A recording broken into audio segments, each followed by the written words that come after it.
వాక్య ధ్యానం కొరకై యెహోషువ గ్రంథంలో మనము ధ్యానిస్తున్నాం కదా. ఇంకా ముందుకు కొనసాగుదాం.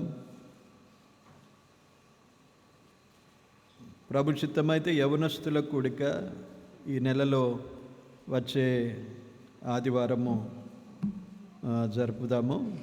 అందరూ సిద్ధంగా ఉండండి. యవనస్తులు వచ్చే ఆదివారం కొరకు అనుకూలపరుచుకొని రండి. యెహోషువ గ్రంథము 9వ అధ్యాయానికి వస్తాం. 9వ అధ్యాయం.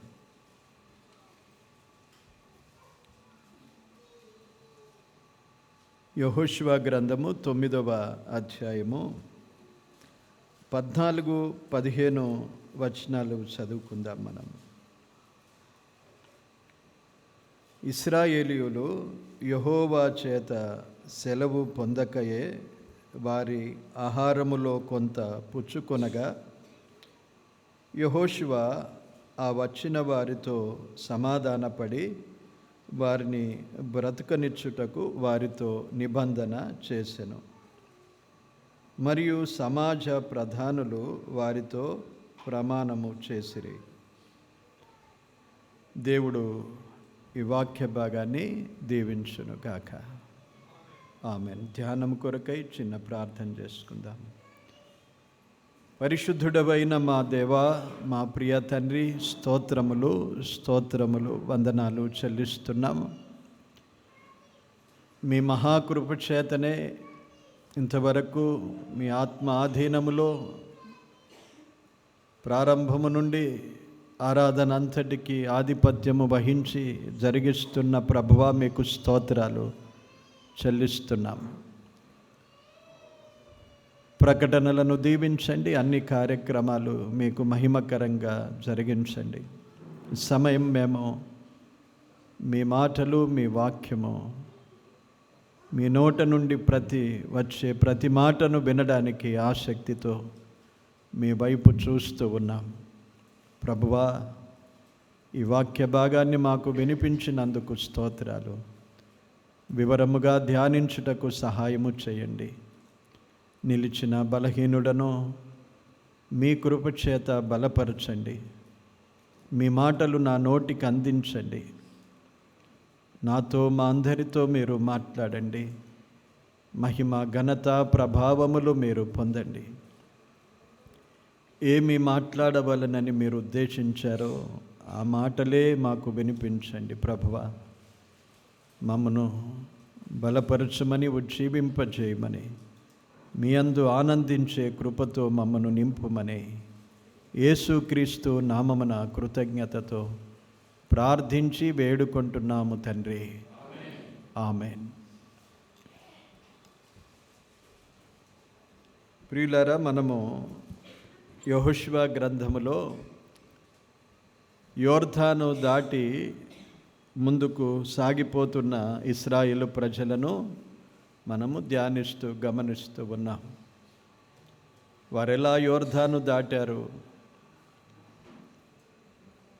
యోర్దాను దాటిన తర్వాత యెరికో ఎలా స్వాధీనపరుచుకున్నారు, యెరికో అనుభవములో, యోర్దాను దాటిన అనుభవములో మనం నేర్చుకున్న పాఠాలు, మన కొరకు దేవుడు ఏర్పరిచిన ఏర్పాటు ఏమిటో మనం ఎరిగి ఉన్నాం. కనుక నేర్చుకున్న ప్రతిదీ మన హృదయములో భద్రపరుచుకుంటూ మన జీవితాల్లో కావలసినవి క్రమపరుచుకొని ప్రభు కొరకు నమ్మకంగా జీవించాలి. తర్వాత ఆయి పట్టణాన్ని ఎలా వారు స్వాధీనం చేసుకున్నారు, ఇవి దాటిక ముందుకు వారు సాగవలసిన వారు గిల్గాలులో ఉన్నారు. గిల్గాలు నుండి ఇవన్నీ జరిగిస్తున్నారు. కనుక ఇప్పుడు మనము ఎక్కడికి వచ్చాము? 9వ అధ్యాయానికి వచ్చాము. 9వ అధ్యాయంలో వీరు ఒక పని చేశారు. ఏంటది? మనం చదువుకున్న ఇశ్రాయేలీయులు యెహోవా చేత సెలవు పొందకయే వారి ఆహారములో కొంత పుచ్చుకొనగా. ఎవరు వీరు? ఎవరి ఆహారములో వీరు పుచ్చుకున్నారు? ఆ? మీరు క్విజ్ కాంటెస్ట్ వాళ్ళు చక్కగా జవాబు చెప్తూ ఉన్నారు. గిబియోనీలు కాదు, అలా గిబియోను కదా, గిబియోనీయులు. మంచిది, చాలా సంతోషం. మీరు ఎందుకు ఆహారం పుచ్చుకున్నారు వారు? అక్కడ పైగా యెహోవా సెలవు పొందకయే అన్నారు. యెహోవా చేత సెలవు పొందక ఇంతకుముందు ఒక పొరపాటు చేశారు. ఏంటది? హాయిని ఎదిరించడానికి 3,000 మందిని పంపాడు. ఇప్పుడు మళ్ళీ యెహోవా సెలవు పొందకయే వారి ఆహారములో కొంత పుచ్చుకొన్నాడు. హాయిని జయించిన తర్వాత 9వ అధ్యాయం ఆరంభంలో మనం చూస్తే ఆ ప్రాంతములో ఉన్న ఇవ్వీయులు, హమోరీయులు, కనానీయులు, పెరిజీయులు, హిత్తీయులు, యెబూసీయులు అను వారి రాజులందరూ జరిగిన దానిని విని వారంతా ఇశ్రాయేలుతో యుద్ధం చేయడానికి కూడొచ్చారు. అందరు కలిసి వచ్చారు. ఇప్పుడు ఇంతవరకు ఏం జరిగింది? వీరే వారి మీద దాడి చేశారు. యెరికో పట్టణాన్ని కానీ, హాయిపురాన్ని కానీ వీరు వెళ్ళి దాడి చేశారు. కానీ ఇప్పుడు వారంతా కూడి వీరి మీదకి వస్తున్నారు.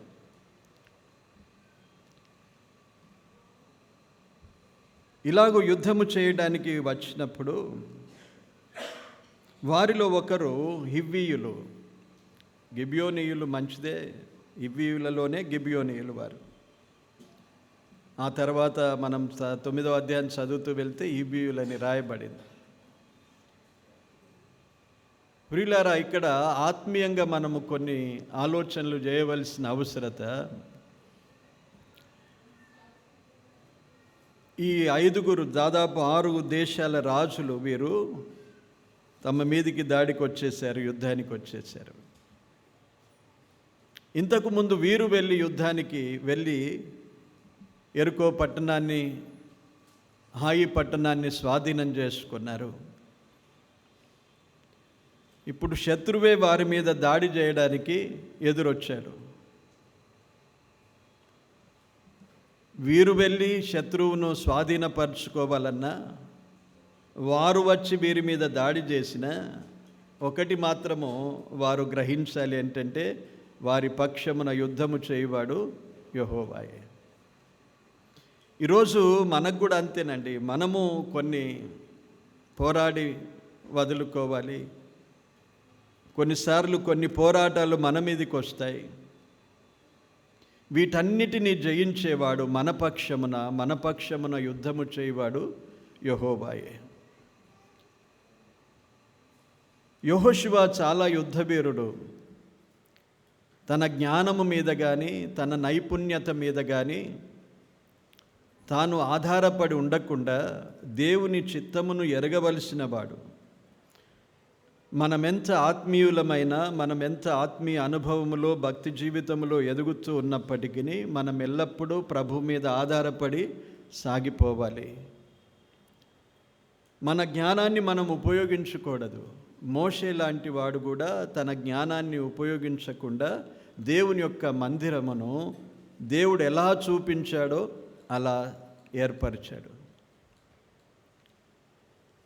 కనుక మనం ఎప్పుడు ఒక విషయాన్ని జ్ఞాపకం ఉంచుకోవాలి. మనం ఎప్పుడు దేవుని యొక్క చిత్తమును ఎరిగిన వారమై దేవుని చిత్తానుసారముగా మనము జరపడానికి ఎప్పుడు సిద్ధముగా ఉండాలి. సరే, వీరు వచ్చారు. వీరిలో ఒకరు ఏం చేస్తున్నారంటే, వారు ఎలాంటి వారు చూడండి. 9వ అధ్యాయము 3వ వచనానికి మనం వస్తే, యెహోషువ యెరికోకును హాయికిని చేసిన దానిని గిబియోను నివాసులు వినినప్పుడు వారు కపటోపాయము చేసి రాయబారులమని వేషము వేసుకొని బయలుదేరి తమ గాడిదలకు పాత గోనెలు కట్టి పాతగిలి చినిగి కుట్టబడి ఉన్న ద్రాక్షారసపు సిద్దెలు తీసుకొని పాతగిలి మాసికలు వేయబడిన చెప్పులు పాదములకు తొడుక్కొని పాత బట్టలు కట్టుకొని వచ్చిరి. వారు ఆహారముగా తెచ్చుకొనిన భక్ష్యములన్నీ ఎండిన ముక్కలుగా ఉండెను. వారు గిల్గాలు నందలి పాలెములోనున్న యెహోషువ యొద్దకు వచ్చి, మేము దూరదేశము నుండి వచ్చిన వారము, మాతోనొక నిబంధన చేయుడని అతనితో ఇశ్రాయేళ్లతోనూ చెప్పగా. వీరేం చేశారు? ఇప్పుడు యెహోషువ దగ్గరికి వచ్చారు కొందరు, కపటోపాయము కలిగిన వారు, రాయబారులమని వేషము వేసుకున్నవారు. వారు మోసముతో యెహోషువ దగ్గరికి వచ్చి మాతో నిబంధన చేసుకోమంటున్నారు. వారు చూశారు, భయపడిపోయారు. హాయికి ఎరుకో పట్టణానికి జరిగిన దాన్ని బట్టి వారు భయపడి మమ్మను కూడా వీరు అలాగే జయిస్తారు అనే భయముతో వీరొచ్చి వారితో ఒక నిబంధన చేసుకోమన్నాడు. ఇది యెహోషువకు తెలియదు వారెవరో. కనుకనే వారు కపటోపాయము అన్నాడు. కపటోపాయము, రాయబారులను వేషము వేసుకోవడం, ఈ రెండు పదాలు, రెండు విషయాలు చాలా ప్రమాదకరమైన విషయాలు ఈరోజు కూడా. కపటోపాయముతో ఉన్నవారు ఉంటారు, వేషము వేసుకున్నవారు కూడా ఉంటారు, వేషధారులు అంటారు వారిని. కానీ పరిశుద్ధ గ్రంథములో ఒక విషయాన్ని మనము చూచినట్లయితే మనం ఎలా మోసపోతాం. యెహోషువ మోసపోయాడు అక్కడ. దాని ఫలితం మనం చదువుకున్న దాంట్లో మనం యెహోషువ మోసపోయాడు, ఇశ్రాయేలు ప్రజలందరూ మోసపోయారు. వేషము వేసుకోవడం ఎవని పని అంటే, కొరింథీయులకు రాసిన పత్రికలో మనం చూద్దాం, చూడండి. రెండవ పత్రిక 11వ అధ్యాయం, రెండవ పత్రిక 11వ అధ్యాయం 14వ వచనం. ఇది ఆశ్చర్యము కాదు, సాతాను తానే వెలుగుదూత వేషము ధరించుకొనుచున్నాడు. దానికి ముందేంటంటే, క్రీస్తు యొక్క అపోస్తలుల వేషము ధరించుకొని వారై యుండి దొంగ అపోస్తలులను మోసగాన్రగు పనివారునై ఉన్నారు అన్నాడు.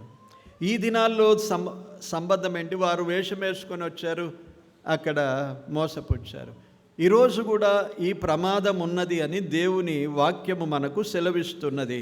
ఎలా ప్రమాదం ఉన్నది, ఎవరు వేషం వేసుకొని వస్తారు, ఎలా జరుగుతుంది అనే విషయాలు మనం ఆలోచిస్తే, కొరింథీయులకు రాసిన 2వ పత్రిక 11వ అధ్యాయములో ఈ దినాల్లో అపోస్తలుల వేషము ధరించుకొనిన వారై దొంగ అపోస్తలులుగా, మోసగాన్రుగా ఉంటారు అని రాశాడు. అపోస్తలులు, దొంగ అపోస్తలులు అన్నాడు. ఎంత పెద్ద మాట కదా. అపోస్తలులు అంటే చాలా ఉన్నతమైన మాట. అది ప్రభు చేత పెట్టబడిన పేరు, అది అపోస్తలులు. అపోస్తలులు అంటే పంపబడిన వారు కదా.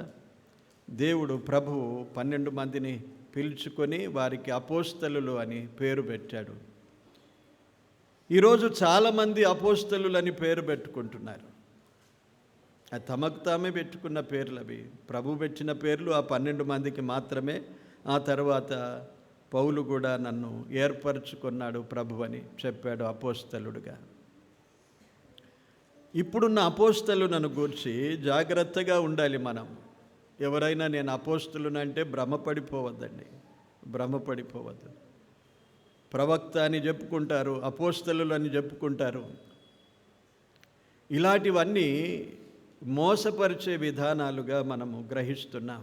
దేవుని వాక్యమును బట్టి మనం ఆలోచించాలి, వ్యక్తులను బట్టి కాదు. దేవుని వాక్యములో ఉన్నదా లేదా, దేవుని వాక్యం మనకేమని సెలవిస్తూ ఉన్నది. ఎవరో గొప్పగా పేరు పెట్టుకొని వస్తే మనం భ్రమపడని అవసరం లేదు, మనం కృంగిపోని అవసరం లేదు. దేవుని చిత్తములో దేవుడు ఎవరిని ఏర్పరచుకున్నాడో, దైవజనులు అని కూడా దేవుడు పిలవలేదండి. దైవజనులు అనేది కొద్ది మందికి మాత్రమే ఆ పేరు ఇవ్వబడింది, దైవజనులు అని. కానీ ఈరోజు దైవజనులని పెట్టుకుంటారు, దైవజనులని పేరు పెట్టుకుంటారు, అపోస్తలులని పేరు పెట్టుకుంటారు, రెవరెండ్స్ అని పేరు పెట్టుకుంటారు. రెవరెండ్ అనేది కూడా బైబిల్లో లేని పదం అది. ఇవన్నీ ఎలా జరుగుతున్నాయి? ఇలాగ పెట్టుకుంటారు, ఎందుకు పెట్టుకుంటారు? అందుకే అపవాదిని గూర్చి రాశాడు, ఇది ఆశ్చర్యమేం కాదు, సాతాను తానే వెలుగుదూత వేషము ధరించుకొనుచున్నాడు అన్నాడు. సాతానే వెలుగుదూత వేషం అంటే ఈ వెలుగుదూతగా కనబడినప్పుడు మనం మోసపోతాం. వెలుగుదూత కనిపిస్తే మనం ఏమనుకున్నా దేవుని దూత అనుకుంటాం, దేవుని దూత అనుకుంటాం. కానీ సాతానుడే ఆ వేషము వేసుకోగలుగుతాడు. కనుక వీటన్నిటిని బట్టి భ్రమపడని అవసరం లేదు. వెలుగుదూతగా నాకు కనిపించాడు, ఆ కలలో కనిపించాడు అనే భ్రమ వద్దు. కొందరికి ఆ దర్శనాల ఆలోచనలు ఉంటాయి. కలలో దర్శనం, కళ్ళలో దర్శనం కనిపించడం, ఇవన్నీ వేరుగా మనము ఆలోచన చేయొద్దు. కనిపించే వారికి కనిపించని, వాటి ద్వారా ఆనందించేవారు ఆనందించని. కానీ దేవుని వాక్యము మనకు సెలవిచ్చేది, దేవుని వాక్యమే పరిపూర్ణంగా దేవుడు మనకిచ్చాడు. మరో దర్శనం, మరో విధంగా మాట్లాడే విధానాలు పరిశుద్ధ గ్రంథములో వ్రాయబడలేదు. ఎవరికైనా అప్పుడప్పుడు దేవుడు ప్రత్యేకమైన సందర్భాల్లో దర్శిస్తే దర్శించవచ్చు, మనం కాదనలేము. కానీ సాధారణంగా మనము గ్రహించవలసింది ఏంటంటే, వాక్య దర్శనమే మనకు ఉన్నతమైనది.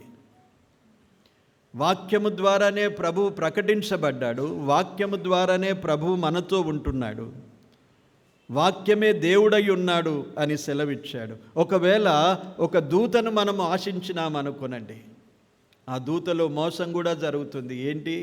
వెలుగుదూత వేషం కూడా అపవాది వేసుకొని రావచ్చు. కనుక వేషము వేసుకొని వచ్చేవారిని మనము గుర్తించలేము. ప్రభు అయిన యేసుక్రీస్తు వేషధారులను బయటపెట్టేశాడు. అంతవరకు ధర్మశాస్త్ర ఉపదేశకులు అనుకున్నారు, పరిసయ్యులు అనుకున్నారు, శాస్త్రులు అనుకున్నారు, గౌరవించబడ్డారు. కానీ వారిని ప్రభు ఏమన్నాడు? వేషధారులారా అన్నాడు.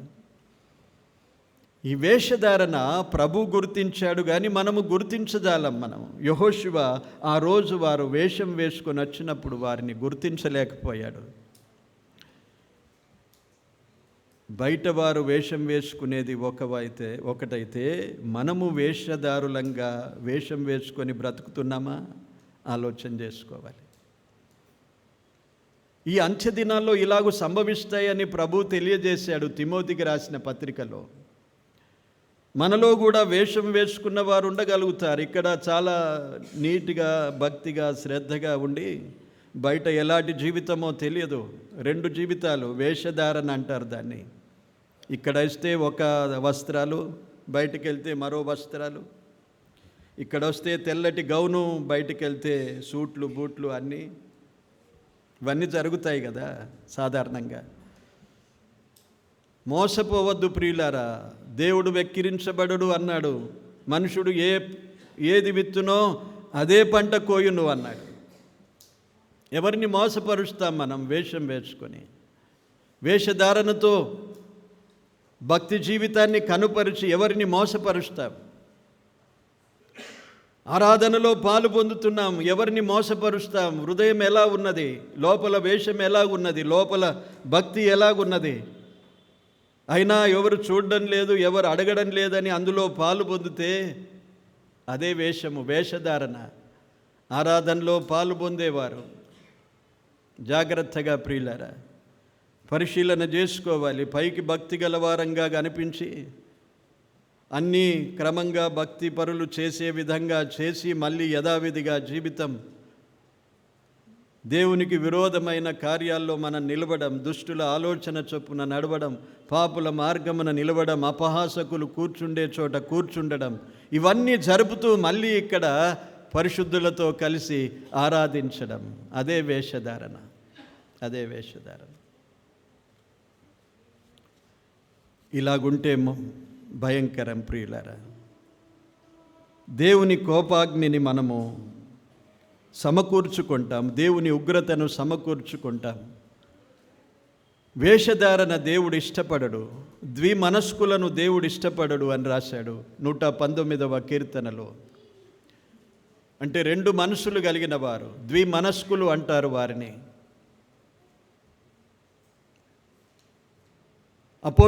ప్రకటన గ్రంథములో తెలియజేశాడు. 3వ అధ్యాయములో లవొదికయ సంఘానికి వ్రాస్తూ నులివెచ్చని జీవితం అన్నాడు. చల్లగానైనను వెచ్చగానైనను లేని జీవితం. అపవాది తానే వెలుగుదూత వేషము వేసుకునే అవకాశం ఉన్నది. కనుక మనం కూడా మన వేషధారణను గూర్చి జాగ్రత్త పడాలి. రెండవది కపటోపాయము అన్నాడు. కపట సహోదరులు అన్నాడు. ఈ మాట మళ్ళీ గలతీలకు రాసిన పత్రికలో వ్రాయబడింది. కపట సహోదరులు అన్నాడు. వారు కపటోపాయముతో వచ్చారు. మేము మీ దగ్గరి వారం కాదు, మేము దూరం నుండి వచ్చిన వారము. వారి ఉపాయము కపటంగా ఉన్నది. ఈ ప్రమాదము, కపటోపాయపు ప్రమాదము సంఘములో చూపించాడు అపోస్తలుడైన పౌలు. గలతీలకు రాసిన పత్రికలో మనం చూద్దాం. చూడండి, 2వ అధ్యాయం 4వ వచనములో చూచినట్లయితే, మనలను దాసులుగా చేసుకొనవలనని క్రీస్తు యేసు వలన మనకు కలిగిన మన స్వాతంత్రమును వేగు చూచుటకు రహస్యముగా తేబడి దొంగతనముగా ప్రవేశించిన కపట సహోదరుల వలన జరిగినది అన్నాడు. గలతీ సంఘములో ఒక పెద్ద ప్రమాదం ఏర్పడింది. ఎవరి ద్వారా జరిగింది ఈ కార్యము అని ఆలోచన చేస్తే ఎవరో కాదు, కపట సహోదరుల వలన జరిగిందని అపోస్తలుడైన పౌలు తేటపరుస్తున్నాడు. ఏం జరిగింది? పౌలేమో మంచి బోధించాడు, అందరూ రక్షింపబడ్డారు. ప్రభులో ఎదుగుతుండగా కొందరు దొంగతనముగా, అంటే ఎరుగకుండానే సంఘములో ప్రవేశించి సహవాసం చేస్తున్నారు. సహవాసం చేసిన వారు అలాగుంటారా? వారు కొన్ని విధానాలు ప్రవేశపెడుతున్నారు.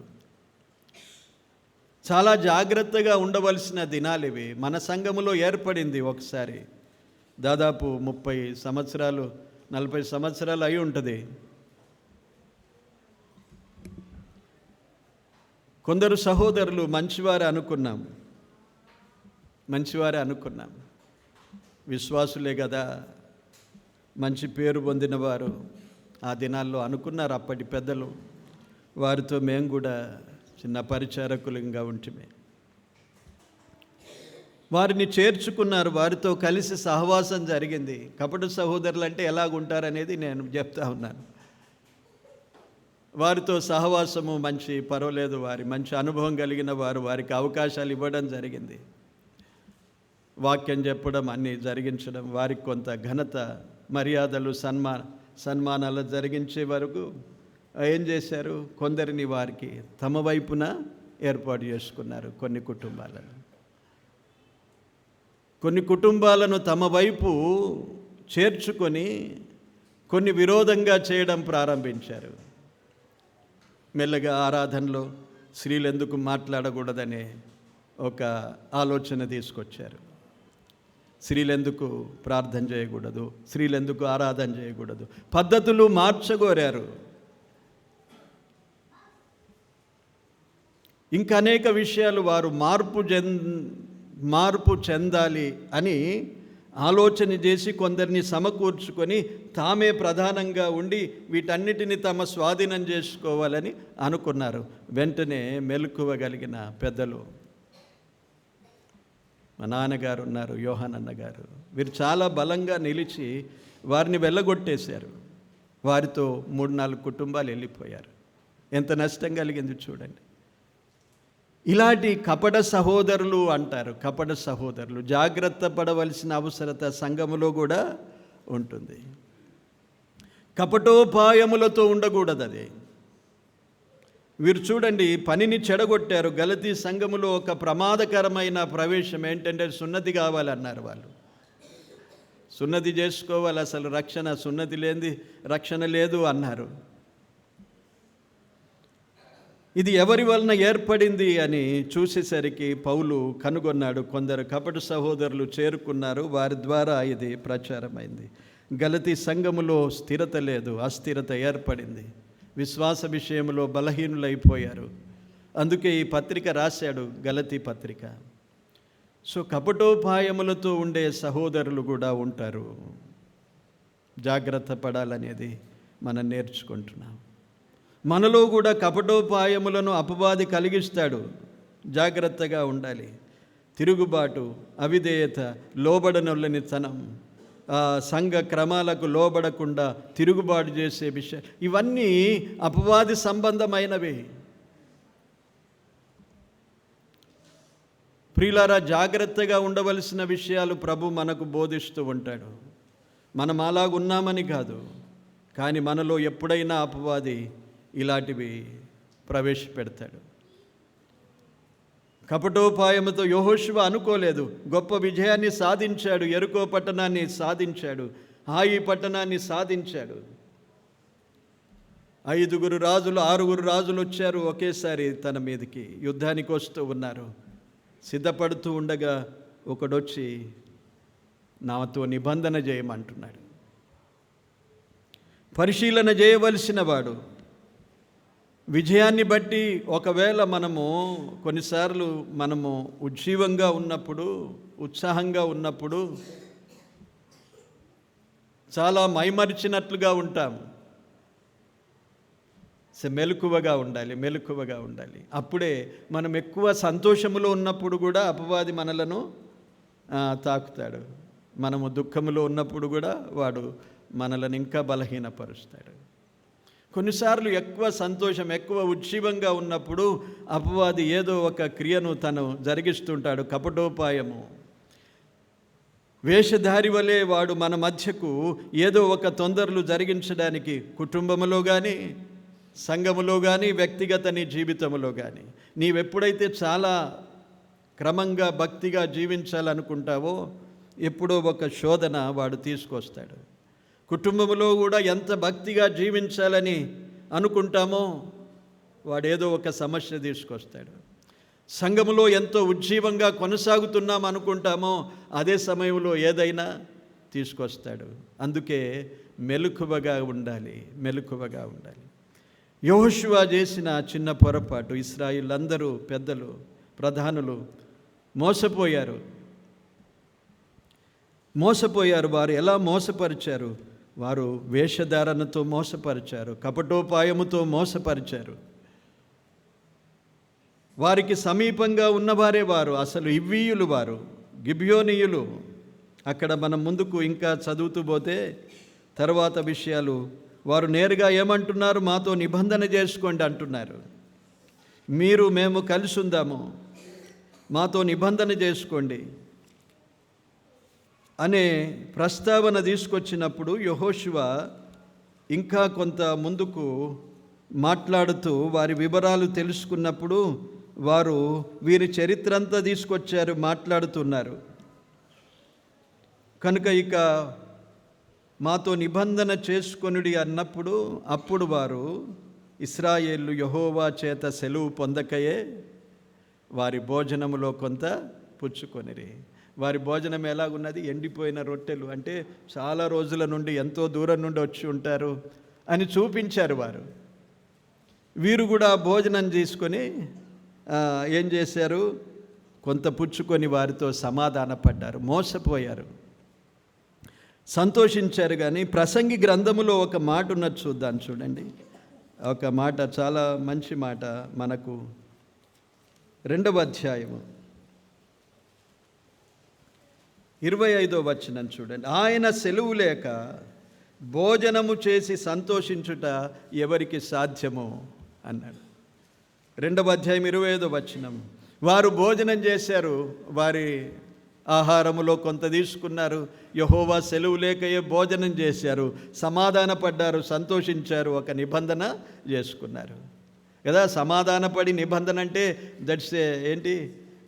అది ఒక సంతోషకరమైన ఒక ఒకేషన్ అది.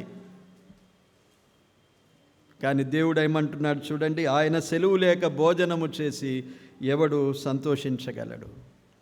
దేవుని సెలవు లేక మనం ఏది చేయలేము. భోజనం చేసి కూడా మనం సంతోషించలేము. ఆ భోజనానికి కూడా దేవుడు ఏమన్నాడు? ఆయన సెలవు కావాలి మనకు. చూసారా ఎంత దేవుని కృప మనలను వెంటాడుతూ ఉన్నది. దేవుని సెలవు లేక మనం ఏది చేయడానికి ముందుకు సాగిపోవద్దు. వివేచన జ్ఞానాన్ని దేవుడు మనకిచ్చాడు. ఆత్మీయులము గనుక మనలో వివేచన జ్ఞానం ఉంటుంది. వీరు మోసపరిచారు, దూరం నుండి వచ్చామన్నారు, కానీ వీరు శత్రువులు. యుద్ధానికి వచ్చిన వారు 6 రాజులతో వీరు కూడా కలిసి వచ్చారు, కానీ వీరు ఏం చేసుకున్నారు? వీరితో నిబంధన చేసి మమ్మల్ని ఇక్కడే ఉండిపోదాం అనుకున్నారు. ఎలాగైనా యుద్ధం చేసి మమ్మను జయిస్తారు. ఎరుకో పట్టణాన్ని జయించారు, హాయి పట్టణాన్ని జయించారు, వారిని కాల్చేశారు. ఇప్పుడు మేము కూడా వీరితో యుద్ధం చేయజాలము, మమ్మల్ని ఇక్కడే ఉండనిస్తే మంచిది అనుకున్నారు, నిబంధన చేసుకున్నారు. ఏదైనా అలవాటు నీతో నిబంధన చేసుకొని అలాగే ఉండిపోయిందా? నేను చిన్న అలవాటును నన్ను ఎందుకు తీసేస్తావు? నీకేం అపాయం ఉన్నది? అప్పుడప్పుడు చేసేదే కదా, నాతో నీకేమి ప్రమాదం లేదు. ఇలాగూ మోసపుచ్చే కొన్ని అలవాట్లు ఉంటాయి మనలో, వాటితో నిబంధన చేసుకొని ఉంచుకుంటాం. అలాగే ఉండిపోతారు. ఇంతవరకు రక్షింపబడిన అనుభవంలో ఎంతకాలం అయిందో ఇంకా మనం విడిచిపెట్టని ఏదైనా ఒక అలవాటు అంటే దానితో నీవు ఒక నిబంధన చేసుకున్నా, ఉండిపో, పర్వాలేదు, నేను చచ్చేదాకా నీవు ఉన్నా పర్వాలేదు అనుకున్నా. అలాంటి నిబంధన చాలా ప్రమాదకరమైంది వారికి. దేవుడు మనకు వివేచన జ్ఞానాన్ని ఇచ్చాడు, వివేచన ఆత్మనిచ్చాడు. ఆత్మలో ఉన్న శక్తి వివేచన శక్తి అన్నాడు. యెషయా గ్రంథంలో మనం చూస్తే ఆత్మ యొక్క గుణాలు రాశాడు. అక్కడ ఆత్మలో అనేక గుణాలు ఉన్నాయి. అనేక విధాలుగా దేవుని ఆత్మ మనలను బలపరుస్తూ ఉంటాడు. అలాంటి వివేచన లేకుండా యెహోషువ దేవుని దగ్గర విచారణ చేయకుండా వీరు వచ్చారు. ప్రభువా, వీరెవరు? అసలు దాటించింది ఎవరు? ఎరుకో పట్టణాన్ని స్వాధీనపరిచింది ఎవరు? హాయి పట్టణాన్ని స్వాధీనపరిచింది ఎవరు? ఇప్పుడు వీరు వచ్చిన వారెవరు? అంతా నేనే, అంతా మేమే అనుకుంటే ప్రమాదం అక్కడ. యెహోషువ ఇశ్రాయేలు ప్రజలు యెహోవా సెలవు పొందలేదు. సెలవు పొందిన వారు ఎలా దీవించబడ్డారో ఒకరిద్దరిని మనం జ్ఞాపకం చేసుకుందాం. సెలవు పొందిన సేవకులు. సమూయేలు గ్రంథానికి మనం వస్తే అక్కడ సమూయేలును గూర్చి ఒక మాట వ్రాయబడింది చూడండి. 16వ అధ్యాయము 4వ వచనం. దేవుని ప్రజలైన వారు, దేవుని చేత నడిపించబడుతున్నవారు ఎలా దేవుని దగ్గర సెలవు పొందాలి? 4వ వచనం, 16వ అధ్యాయము 4వ వచనం. సమూయేలు యెహోవా ఇచ్చిన సెలవు చొప్పున బెత్లెహేమునకు వెళ్ళెను. ఆ ఊరి పెద్దలు అతని రాకకు భయపడిరి. దేవుని సెలవు పొంది సమూయేలు బయలుదేరాడు. అప్పుడేం జరిగింది? ఆ ఊరి పెద్దలు అతనికి భయపడ్డారు. సమూయేలుకు భయపడడానికి గొప్ప సమూయేలు ఏమి యుద్ధ వీరుడు కాదు, బలవంతుడేం కాదు. కానీ దేవుని సెలవు పొందిన ఆ కారణాన ఆ ఊరివారు భయపడ్డారు. తర్వాత దావీదును కనుగొన్నాడు. అక్కడ దేవుని సెలవు లేక మనం ఏది చేసినా నిష్ఫలంగా మనం మిగిలిపోతాం. దేవుని సెలవు పొందిన మరొక భక్తుడు ఉన్నాడు. 17వ అధ్యాయము రాజుల గ్రంథము.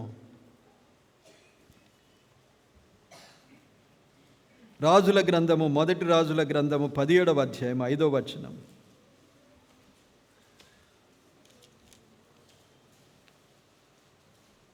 అతడు పోయి యెహోవా సెలవు చొప్పున యోర్ధానునకు ఎదురుగానున్న కెరీతు వాగు దగ్గర నివాసము చేసెను. ఇదేది? కరువు కాలం. అప్పుడు వర్షము కురవదు. తన ద్వారానే ప్రకటింపజేశాడు దేవుడు. కరువు సంభవింపబోతుంది. తన బ్రతుకు కొరకు దేవుని యొక్క సెలవు పొందాడు. కెరీతు వాగు దగ్గర కూర్చోమన్నాడు. అక్కడ వాగు దగ్గర నివాసం చేశాడు. ఆ కరువు కాలంలో అక్కడ పోషించబడ్డాడు. దేవుని సెలవు చేత ఏలియా భక్తుడు ఆ కెరీతు వాగు దగ్గర నివాసము చేసినన్ని దినాలు కాకోలము చేత దేవుడు అతన్ని పోషించాడు. ఎంత అద్భుతమైన సంగతి! దేవుని సెలవు చేత మనము నడిస్తే దేవుని యొక్క కృపను మనం పొందుతాం. సమూయేలు అలాగే కృప పొందాడు.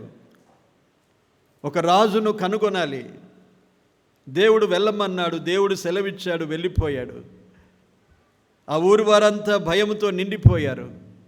తాను వెళ్ళిన పని దేవుడు జరిగించాడు.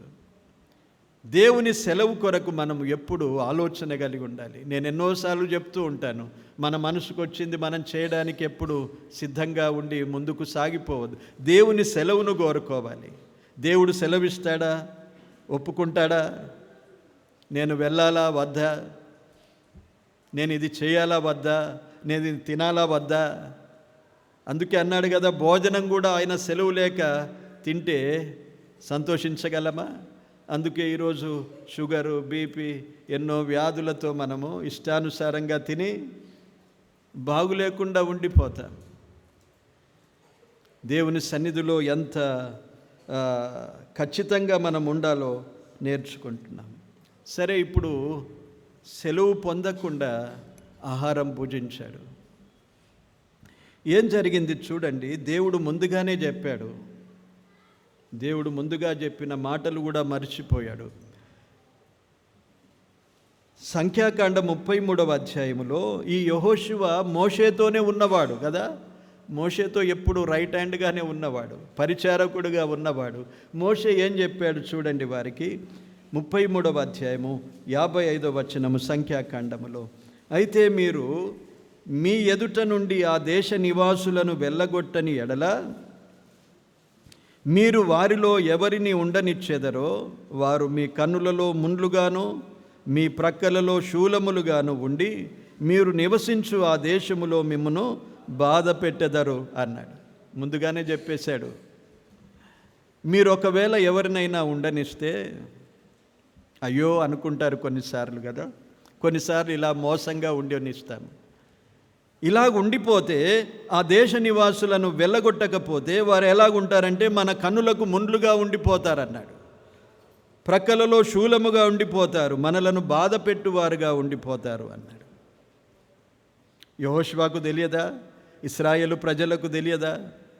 వారి ఎదుటనే ప్రకటించాడు మోషే. మరొక మాట చూద్దాము. ద్వితీయోపదేశకాండములో 7వ అధ్యాయములో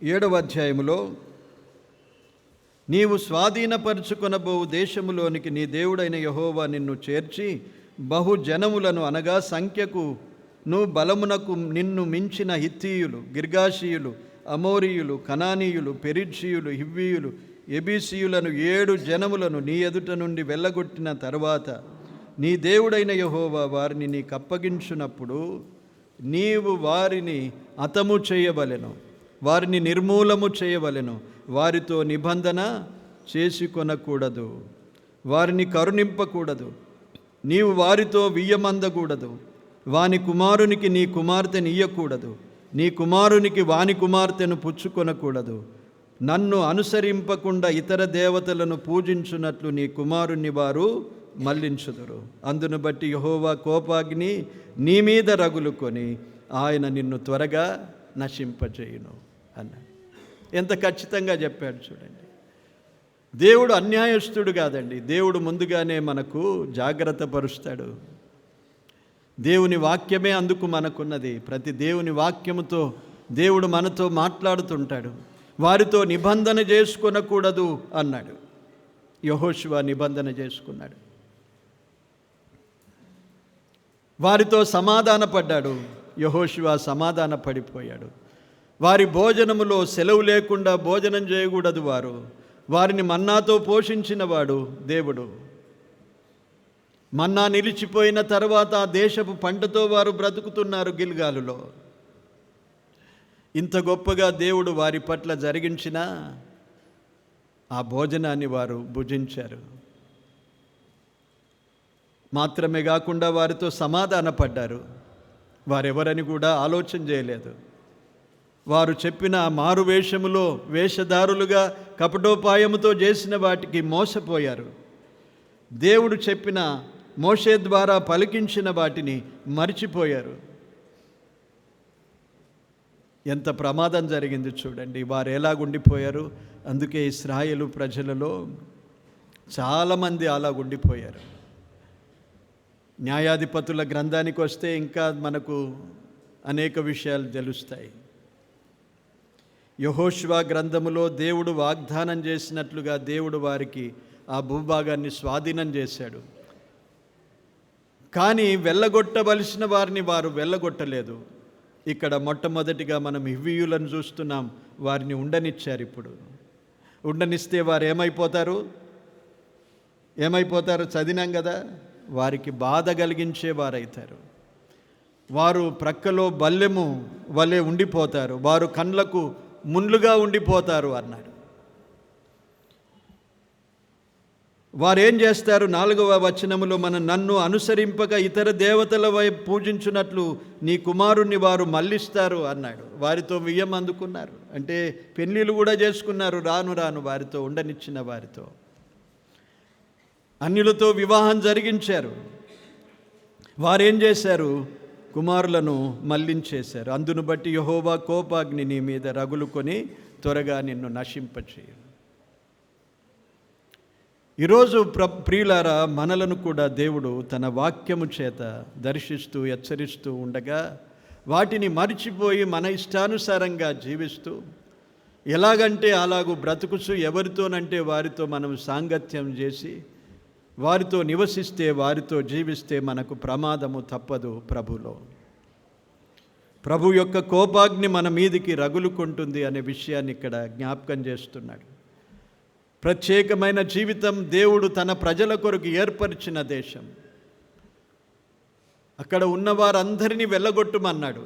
అది నేను నీకు స్వాధీనం చేస్తానన్నాడు. యుద్ధము యెహోవాదే. యెహోవా వారి పక్షమున యుద్ధం చేసేవాడు. కానీ వారు తమ శక్తి సామర్థ్యముల మీద తమ జ్ఞానము మీద ఆధారపడినప్పుడల్లా ఇలాంటి ప్రమాదాలు జరిగిపోయాయి. ఈరోజు కూడా మన శక్తి మన జ్ఞానం మీద ఆధారపడి ఉన్నప్పుడు ప్రమాదం మనలను చుట్టుకుంటుంది. ఏదైనా మన పక్షమున యుద్ధము చేసేవాడు ప్రభువే. నీలో ఉన్న ఏదైనా దురాశలు తొలగించుకోవాలన్నా ప్రభువే మనకు సహాయం చేస్తాడు. నీ మీదికి వచ్చే అపవాది దాడులైనా ప్రభువే సహాయం చేస్తాడు. నిర్నిమిత్తముగా ఎవరైనా నిన్ను దూషించినా వారిని ఎదిరించడానికి కూడా ప్రభువే సహాయం చేస్తాడు. మన పక్షమున ఉండేవాడు ప్రభువే.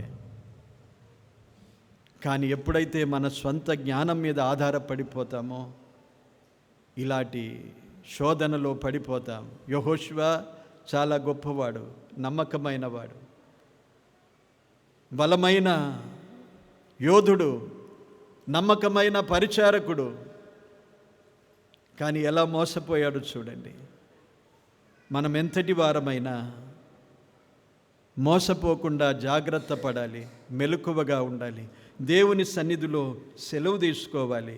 అది దేవుని పిల్లల మంచి నడవడి, మంచి విధానం. లేకపోతే మోసపోయే అవకాశాలు ఉంటాయండి. మనకిష్టం వచ్చినట్లుగా మనం ఆలోచన చేస్తాము ప్రతి చిన్న విషయంలో. దీనికి మాదిరి దావీదే.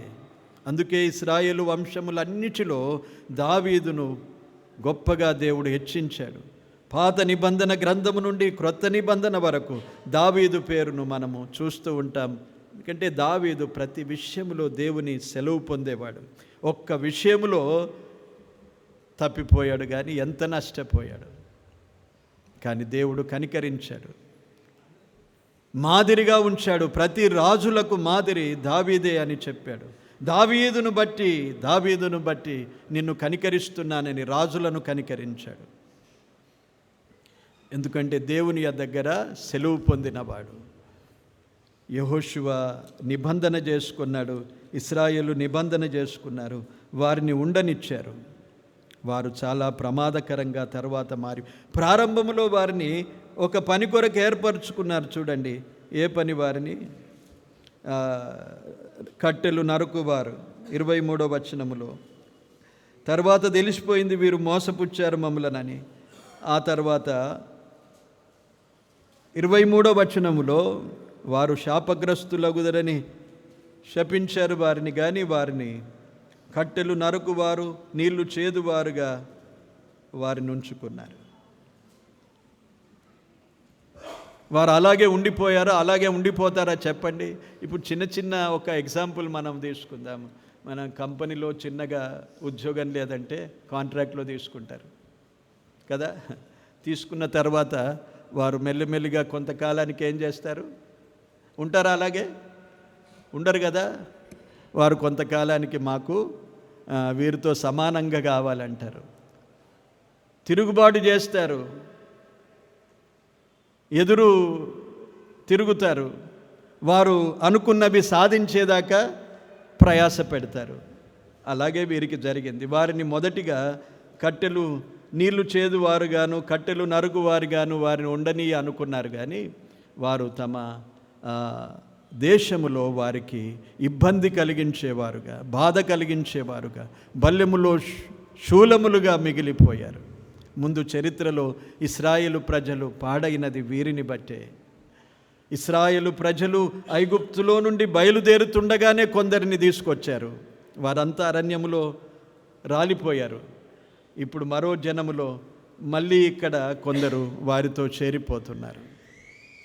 కనుక మన విశ్వాస యాత్రలో, ఆత్మీయ జీవితంలో ఇలాంటివి ఎప్పుడూ సమకూడకుండా, ఇలాంటివి ఎన్నడూ మనతో కూడా నిబంధన కలిగి సమాధాన పడినట్లుగా కలిసిపోకుండా ఒక ప్రత్యేకమైన జీవితం, దేవుడు ఏర్పరిచిన జీవితాన్ని మనము జీవించాలి. లేకపోతే వీరు ప్రమాదాలు ఎదుర్కొన్నారు. యెహోషువ గ్రంథములో విజయాలు సాధించిన వారు న్యాయాధిపతుల గ్రంథములో అపజయాలు ఎదుర్కొన్నారు. అది ముందు ముందు మనం ధ్యానిస్తూ ఉంటాం. కనుక మన మట్టుకు మనము జాగ్రత్త పడవలసిన విషయాలు ఏంటంటే, వీటన్నిటిని గూర్చిన జాగ్రత్త కలిగి ఉండాలి. మెలకువతో, ఆత్మ కలిగించే వివేచనతో మనము బ్రతకాలి అనేది నేర్చుకుంటున్నాం. దేవుడు ఈ మాటలు దీవించును కాక. ఆమేన్. ప్రార్థన చేసుకుందాం. పరిశుద్ధుడవైన తండ్రి, మీకు స్తోత్రాలు. మీ కృపచేతనే ఇంతవరకు యెహోషువ గ్రంథము నుండి వారు మీ సెలవు పొందకయే శత్రువులైన హిబ్బీయుల భోజనాన్ని భుజించారు, వారితో సమాధాన పడ్డారు, నిబంధన చేసుకున్నారు, బహుగా నష్టపోయారు. ప్రభువా, నేడు మేము ఏ స్థితిలో ఉండి దేనితో రాజీ పడుతున్నామో, దేనితో సమాధానమని అనుకుంటున్నామో, దేనితో నిబంధన కలిగి ఉంటున్నామో, మా జీవితాల్లో ఎలా మేము ప్రవర్తిస్తూ ఉన్నామో మా మట్టుకు మేము పరిశీలన చేసుకోవడానికి సహాయం చేయండి. ఈ వాక్య భాగం మాకు వినిపించావు. దేనితోనూ మేము రాజీ పడకుండా మీ సన్నిధిలో సెలవు పుచ్చుకొని మీ చిత్తానుసారముగా నడుచుటకు మాకు మంచి జ్ఞాన వివేచనలను దయచేయండి. యెహోషువ ఇశ్రాయేలు ప్రజలందరూ మోసపోయినట్లుగా మేము మోసపోకుండా కాపాడమని ప్రార్థిస్తున్నాం. ఈ దినాల్లో కపటోపాయాలు కలిగిన వారు ఉన్నారు. ఈ దినాల్లో కూడా వేషము వేసుకునే అపవాది ఉన్నాడు. మేమందరము జాగ్రత్త పడడానికి మీ కృపాస్తాలకు అప్పగించుకుంటున్నాం. మమ్మల్ని అందరినీ కనికరించమని ప్రార్థిస్తున్నాం. అందరినీ దీవించండి, మంచి ఆరోగ్యాలనివ్వండి. తిరిగి తమ తమ గృహాలకు వెలుచుండగా తోడై ఉండి క్షేమంగా నడిపించండి. దీవెనలతో పంపుమని, వారమంతా జరిగే కూడికల్లో మీరు తోడయుండమని, అందరికీ మంచి ఆరోగ్యాలనిచ్చి కాపాడమని యేసుక్రీస్తు నామమున కృతజ్ఞతతో ప్రార్థించి వేడుకుంటున్నాము తండ్రి. ఆమేన్. సున్నము కొట్టిన సమాధిలా ఉంటివా, పైకి తెలిపే కాని లోపలంత కుళ్ళు. సున్నము కొట్టిన సమాధిలా ఉంటివా, పైకి తెలిపే కాని లోపలంత కుళ్ళు. నీ బ్రతుకంతా లాగున్నదా, నీ బ్రతుకంతా లాగున్నదా, ఆచారాలకు బానిసైతివా, ఆచారాలకు బానిసైతివా.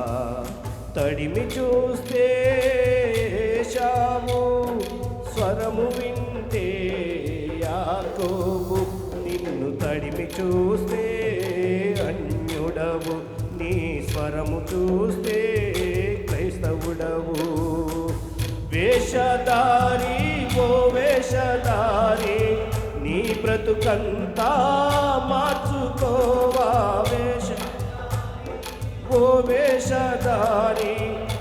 బ్రతుకంతా మార్చుకోవా, నీ బ్రతుకంతా మార్చుకోవా. తడిమి చూస్తే ఏశావు, స్వరము చూస్తే యాకోబు, నిన్ను తడిమి చూస్తే అన్యుడవు, నీ స్వరము వింటే క్రైస్తవుండవు. వందనాలు అందరికీ వందనాలు.